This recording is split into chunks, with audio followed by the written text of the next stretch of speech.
ఉద్యమనవసులు ఇప్పుడే ఒక 5-10 నిమిషాల ముందే పెద్దలు ఆంధ్రప్రదేశ్ గౌరవ ముఖ్యమంత్రి నారా చంద్రబాబు నాయుడు గారి నాయకత్వంలో కొనసాగుతున్న ఆంధ్రప్రదేశ్ ప్రభుత్వం చేత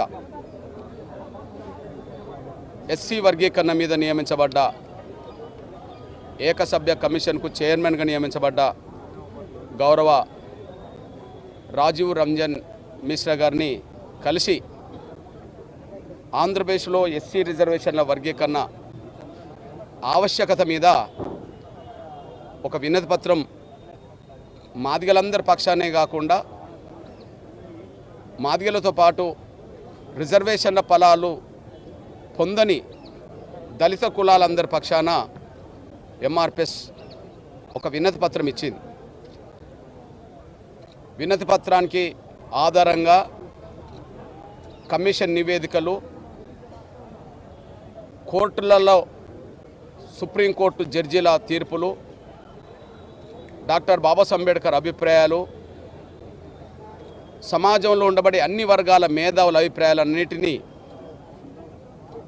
సాక్ష్యాలుగా ఆయనకు అందించడం జరిగింది. ప్రధానంగా మేము గౌరవ రాజీవ్ రంజన్ మిశ్రా గారికి ప్రధానంగా 2-3 కోణాల్లో మేము విజ్ఞప్తి చేశాం.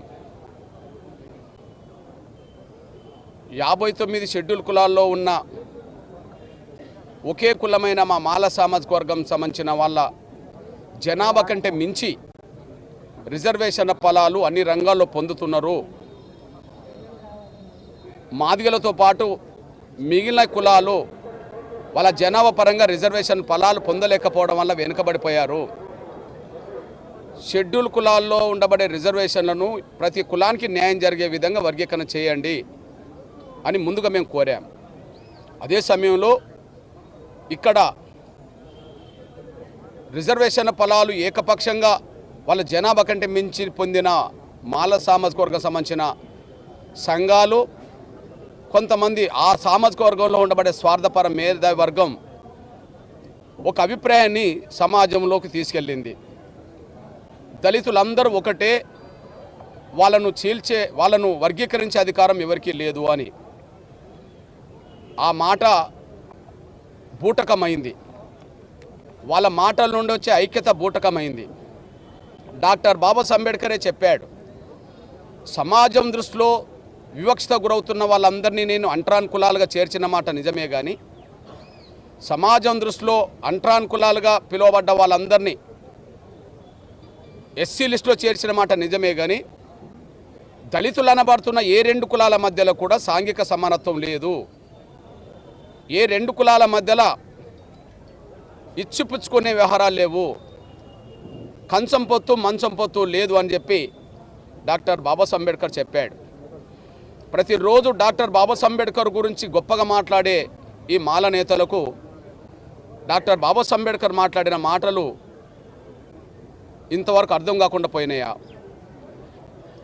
అర్థమై కూడా దాన్ని దాసే ప్రయత్నం చేస్తున్నారా? రెండో విషయం చెప్తున్నా నేను. దళితుల ఐక్యత గురించి మాట్లాడే ఈ మాల మేధావి వర్గం స్వార్థపరులు ఏ మాలమాదిగ పల్లెల్లోనైనా మంచం పొత్తు అంటే పెళ్లి సంబంధాలు చూసుకోగలుగుతున్నారా? ఎక్కడనన్నా ఏ 2 పల్లెల మధ్యనన్నా వివాహ సంబంధాలు కొనసాగుతాయా?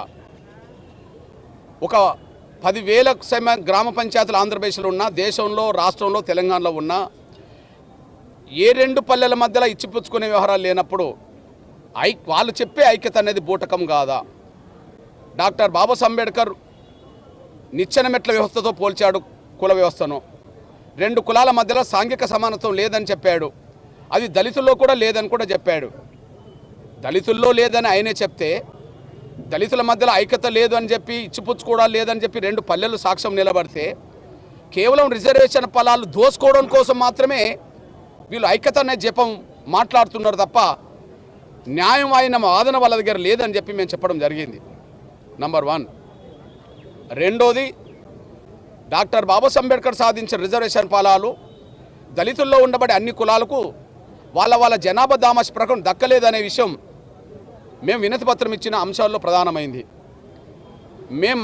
మేము ఇచ్చిన వినతి పత్రం మేము సొంతంగా రాసుకున్న అభిప్రాయం కాదు. కమిటీల నివేదికలు, కమిషన్ల నివేదికలు. మాలాంటి వాళ్ళం 94లో ఎంఆర్పిఎస్ ఉద్యమం మొదలుపెట్టాం 30 ఏళ్ల క్రితం. కానీ మాలాంటి వాళ్ళం పుట్టకముందే 65లో గౌరవ ప్రధానమంత్రిగా లాల్ బహదూర్ శాస్త్రి ఉన్న కాలంలోనే లోకూర్ కమిటీ పడితే ఆ కమిటీ తేల్చింది ఉమ్మడి ఆంధ్రప్రదేశ్లో షెడ్యూల్ కులాల్లో ఒక మాల వర్గమే తమ జనాభా కంటే మించి అవకాశాలు పొందింది, వాళ్ళు బాగా డెవలప్ అయ్యారని చెప్పి ఆ కమిటీ చెప్పేసింది. మరి మిగిలిన కులాలు వెనుకబడ్డాయని చెప్పింది కదా. అంటే రిజర్వేషన్ ఫలాలు ఏకపక్షంగా ఒక వర్గమే పొందిందని మేము పుట్టకముందే సాక్ష్యం.